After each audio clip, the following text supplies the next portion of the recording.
It's the second round of treatment for the third time of having cancer program, and a friend of mine who is a cancer survivor, and I helped her when she was newly diagnosed. I helped connect her to a local nurse navigator. That nurse navigator told her about LiveStrong at the YMCA, and my friend Marilyn was in the pilot program. Marilyn told me about how great it was, and I signed up, and I was in the very first class of the whole LiveStrong at the YMCA in Asheville. When I got there, we went around the room and everyone was introducing themselves, and I sat there to myself saying, I don't want to be here, I don't want to be here, I don't want to be here, I don't want to be here.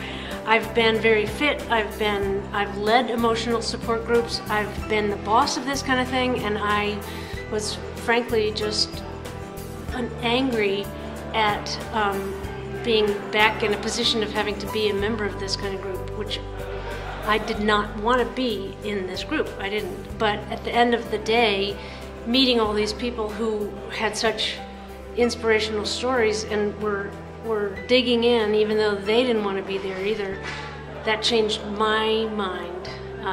And I needed it. I was depressed and I was not fit, and I wasn't. I have a tremendous support group, but even with all that, I needed what LiveStrong at the YMCA had to offer, which was gradually regaining my fitness, gradually regaining my self-confidence, and the belief that I would live, just bluntly spoken. There were people in the program who were much worse off than me, and George, who I refer to, has been living with brain cancer since he was 12, and he's my age. And he said, it was really important for him to meet people who were worse off than he was.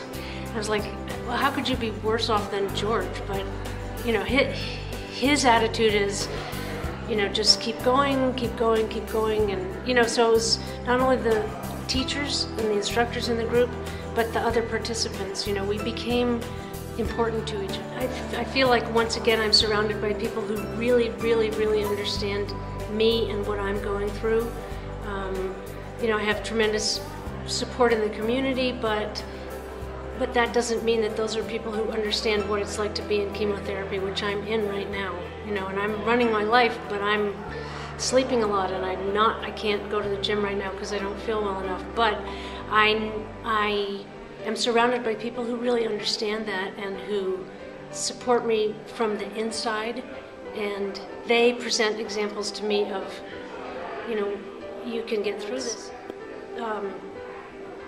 I think at the deepest part of it is that I believe that I will live through this, and live through it with grace, and get through it so that I can give back, because the organization has given so much to me. It's brought me back into a place of believing I'll live.